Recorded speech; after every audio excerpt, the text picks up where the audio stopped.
మాది అన్నమయ్య జిల్లా వీరవల్లి మండలం కడవగ్రంథి మాలపల్లి. నా పేరు ప్రభాకర్. మేము గతంలో మా నాన్నగారు 1985లో 9 ఎకరాల స్థలాన్ని తీసుకున్నాడు.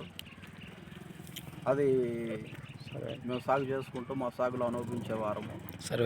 సర్వే నెంబరు 574లో 2 లీటరు 5 ఎకరాలు, 575/2లో 4 ఎకరాల 1 సెంటు, మొత్తం 9 ఎకరాల విస్తీర్ణము. 9 ఎకరాల విస్తీర్ణంలో 5 ఎకరాలు కస్తూర్బా స్కూల్కు తీసుకున్నారు.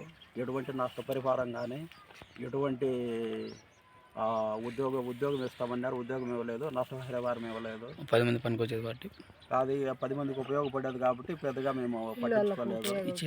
కానీ గతంలో ఉన్న కలెక్టర్ గారు కూడా అప్పుడు మీ కుటుంబంలో ఉద్యోగం ఇస్తాం, నష్టపరిహారం ఇస్తాం, భూమి ఇస్తామని చెప్పడం జరిగింది. అప్పుడు అధికారులు సరేలే అన్నారు, కానీ మళ్ళీ ఇంతవరకు మాకు ఎటువంటి న్యాయం జరగలేదు. ప్రస్తుతం ఉన్న 4 ఎకరాల్లో కూడా అప్పుడు కలెక్టర్ గారేమో మిగతా 4 ఎకరాలు చూసుకోండి, ఇంకా 9 ఎకరాలు మీకు ఇస్తామని చెప్పారు. కానీ ఈ 4 ఎకరాల్లో కూడా విలేకరులు దౌర్జన్యంగా మమ్మల్ని ఇబ్బంది పెట్టినారు. ఈ 4 ఎకరాలు కూడా ఆక్యుపై చేస్తున్నారు. మాకు భూమి లేకుండా చేయాలని ఆలోచన కలిగి ఉన్నారు అధికారులతో పాటు విలేకరులు కూడా. కాబట్టి ఈ విషయంలో మా నాయనకి ఆరోగ్యం బాగాలేక మేము సరిగ్గా ఇక్కడికి రాలేదు.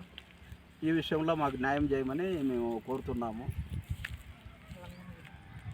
అందరికీ తెలుసు భూమి గుడ్డల రామయ్యదని మాలపల్లి అందరికీ తెలుసు, రైతులకు అందరికీ కూడా తెలుసు మా భూమి అని. అందరికి చుట్టుపల్లి అందరికీ తెలుసు భూమి మాదని. కానీ ఇప్పుడు అన్యాయంగా వచ్చేసి విలేకరులు మాకు పట్టాలు ఇచ్చినారని ఇది చేస్తున్నారు. మీ వాడికి వచ్చే మాకు పట్టాలు ఇచ్చినారని వాళ్ళు దౌర్జన్యంగా మాట్లాడుతున్నారు. దానికి మీరు న్యాయం చేయండి. మా బిడ్డలు మేము యాడికి పోవాలా, యాడ భూములు ఉన్నాయి, మేమేమన్నా ఇది కావాలా, మందులు తాగి ఏమన్నా చచ్చిపోవాలా, ఇంకా లేదని ఇంకా మనుషులకు అందరికీ రాయి చేసినారు. మా భూమి మాకు చూపించండి స్వామి. మేము పిల్లలం పేద కుటుంబం. మేము ఈ భూమిని నమ్ముకొని మా మామ ఆరోగ్యంతో బాగలేక ఆయన ఇది అయిపోయినాక మళ్ళీ మా అత్తమ్మకు బాగలేక ఆమెతో 2 నెలలు 3 నెలలు అవసరాట్లు పడి ఈ భూమి గురించి మేము రాలేదు.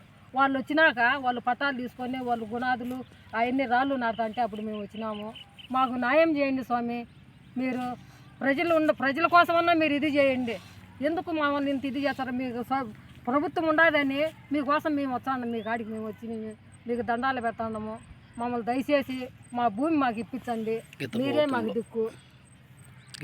జరిగింది మాకు న్యాయం చేయాలి. ఇప్పుడన్నా మాకు న్యాయం చేయండి స్వామి దేవరా.